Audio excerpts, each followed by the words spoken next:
Hi, everyone, and welcome to this Tennessee Principal Professional Learning Series session called Beyond Quarantine, Resetting School Culture, Collaboration, and Community.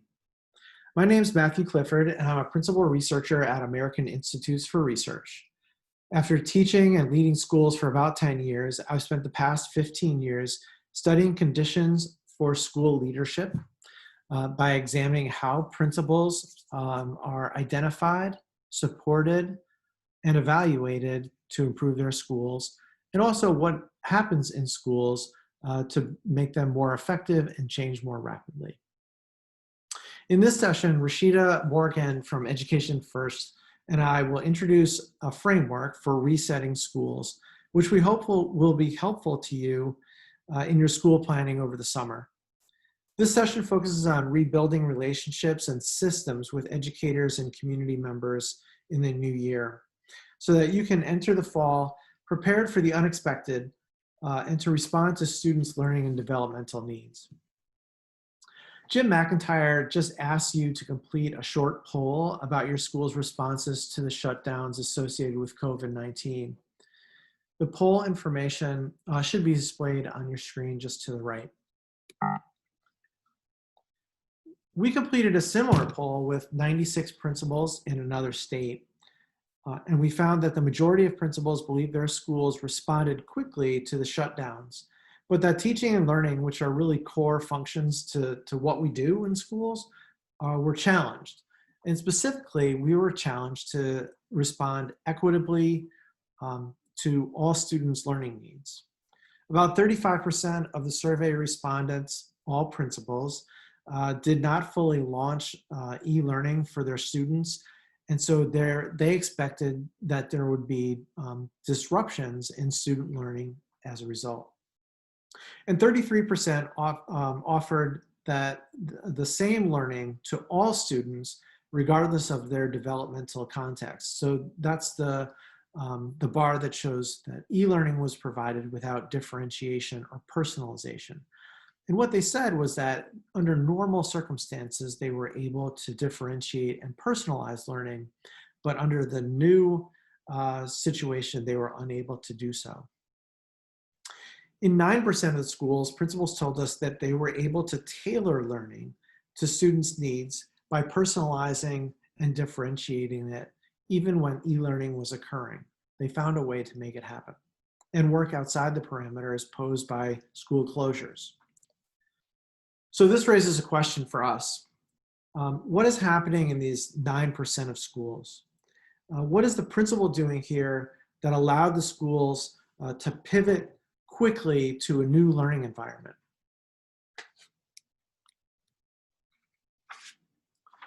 Researchers have been studying this question in education and other contexts for a long time to understand why certain types of organizations or in education, schools, which are otherwise very similar, can outpace and outperform other organizations. Researchers in business, healthcare, and other sectors have been looking at this question for a long period of time. And they've been asking, really, what's the difference? Most of the researchers come back and they have identified school culture as a real differentiator between school organizations. What they have said is that school culture is associated with higher levels of collaboration, a strong sense of community, and those schools that have collaboration, community, and strong school culture tend to outperform other similar schools. Studies of high-performing and rapidly improving schools point to school culture as a common ingredient. Similarly, school culture has been positively correlated with high teacher retention and rapid organizational change. Behind these healthy organizations are school principals that help to guide school culture and move schools to greater performance and higher levels of work. So what do school principals do, and what do these schools with strong school culture do to make a difference? And of course, how do we build school culture and maintain it over time so that student performance is supported. Meta-analyses of school culture studies provide some ideas about how best to improve school culture. And this slide contains two things. First, on the left-hand side, we've got some key ingredients to school culture that we might want to think about. And then on the right-hand side, we're displaying the framework that Rashida and I will spend much of the remainder of the time talking about. So first, meta-analyses of school culture identify 7 key ingredients to make school culture strong. First, within a school, schools with strong school culture have higher levels of trust between colleagues and school administrators, and those peer-to-peer relationships carry them through difficult times. Second, schools with strong culture have a physical and emotional safety. So the adults in the building feel safe to experiment and try new things in order to meet the needs of students. Staff engagement together in solving problems is another key ingredient of school culture. This means that staff collaboratively come together and work together on problems that are core to the school's function in order to make learning better for all students. Another ingredient, the fourth here, is mutual accountability and support, which means that each adult in the building is accountable to one another and supports one another in moving their work forward. The fifth ingredient is autonomy to innovate. In other words, the educators in the building have a sense of freedom to try new things and hopefully succeed, but when they fail, there's no significant repercussions for their professionalism in their attempts to make student performance better. The sixth is a common sense of school mission, and the principals in the building have been successful in building a sense of urgency and around the school mission, and the educators in the building believe that the school mission is actually attainable. And then lastly, time is a common denominator for each one of us, and it's something that's become more precious as we've had to accelerate the change in school. So in school cultures that are considered to be strong, the educators in the building say that they have time to teach and to learn together in order to perform better. So these are the key ingredients of a strong school culture. Now, if we turn to the framework, we can kind of see how school culture works. In the uppermost triangle on the page, you see teachers, students, and school administrators have relationships that are characterized by the 7 key ingredients of culture. These relationships create conditions for personalized and differentiated student performance or student learning to occur. And these are the things that keep teachers in the building even when times get tough.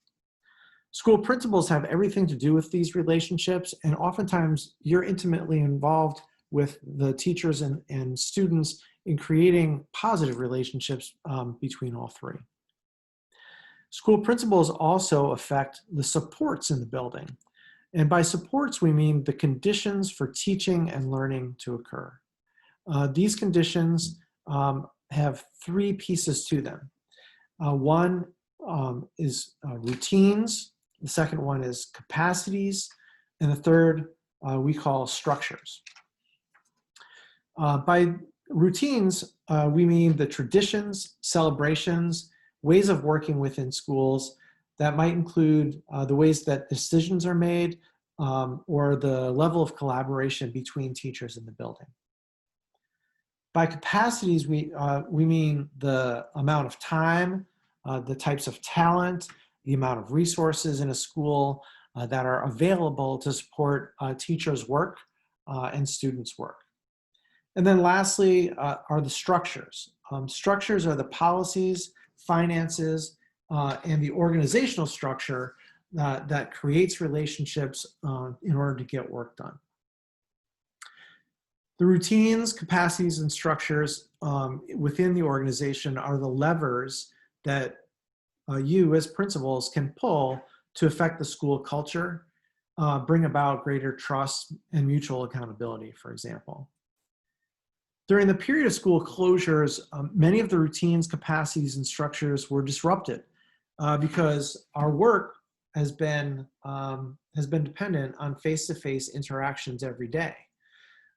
Schools that were engaged in personalized learning, for instance, oftentimes relied on in-person classroom flexibility to adjust content, or meetings among teachers to examine student work and support each other in finding ways to better personalize learning and increase educational equity within schools. With e-learning, many schools were unable to adjust to provide staff members time to meet in order to think about students as individuals in supporting learning.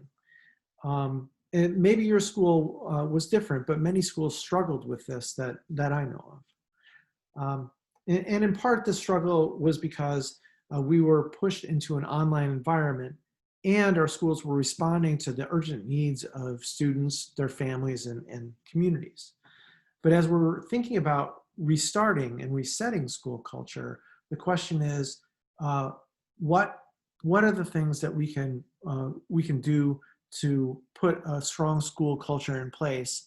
And also, were there some things that we learned about school culture during the disruptions that we think need to be addressed or need to be strengthened as we come back together in school? So that's the kind of the driving question that I would have for you as you're thinking about restarting school culture.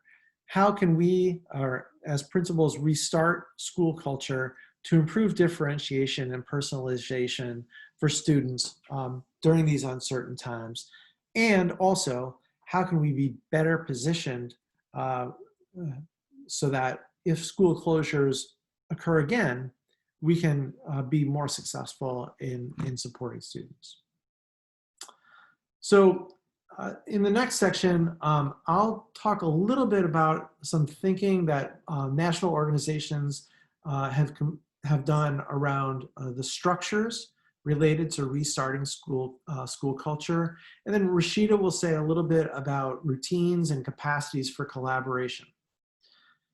Now, in this next session, I should mention that there's no research on which structures are necessary for resetting schools. We're really in unprecedented times at this point, and a lot of these ideas come from national organizations who have come together to examine best practices and think about how schools can be restarted. So a few organizations like American Institutes for Research, National Association of Elementary School Principals, American Association of School Administrators, National Association of Secondary School Principals, and the Council of Chief State School Officers have begun thinking about what are the key functions and structures that need to be in place within districts and specifically within schools to restart and plan for an uncertain future. These structures could be in place whether you're pursuing a hybrid model of restarting or some other approach to restarting as states are thinking through the different models. The organizations are thinking that functional groups, so these are groups that are created to address certain types of knowledge or certain problems that may come up within a school, are necessary and should be created or should be infused into existing teams in order to restart the school and plan for next year. Specifically, the groups have talked about 5 different teams that could be put in place to support personalized and differentiated learning for kids. First is the health and safety function, where a functional team within a school would work to monitor the health and safety of all students and the community members, and make strategic decisions about school operations and the operations within the school to preserve the safety of the student body and the educators, and make strategic calls about whether or not a certain approach to learning can actually happen. The teaching and learning function expands upon grade level teams and content area teams, and thinks about how e-learning and other approaches can be put in place to support each student's development, both socially and emotionally, and also academically. The social and emotional health function takes a look at the health not only of students, but also the faculty and other educators within the building.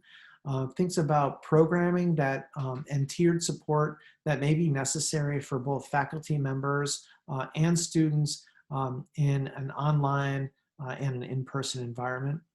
And then finally, family and community relations. That functional group works on communications with families, communities, community groups, and other professionals who are supporting the health and welfare of members of the community. And then finally, the school leadership team oversees and coordinates the work of these 4 groups and ensures that information is being shared across groups and makes decisions about the trajectory of the school, whether it remains open, under what conditions it remains open, and how to restart schools in the fall term.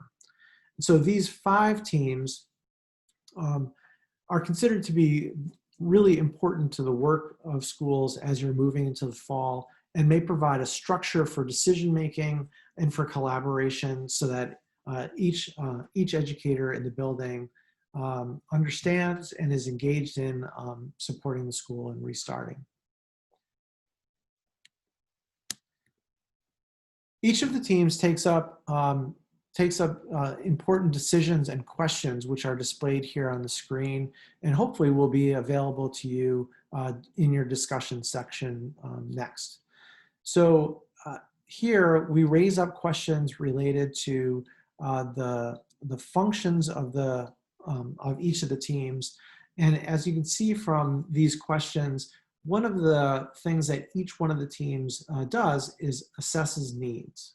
So each one is responsible for one aspect of the school and assesses needs of students, faculty members, and others in order to provide information to the school leadership team and other members of the faculty about how to move forward.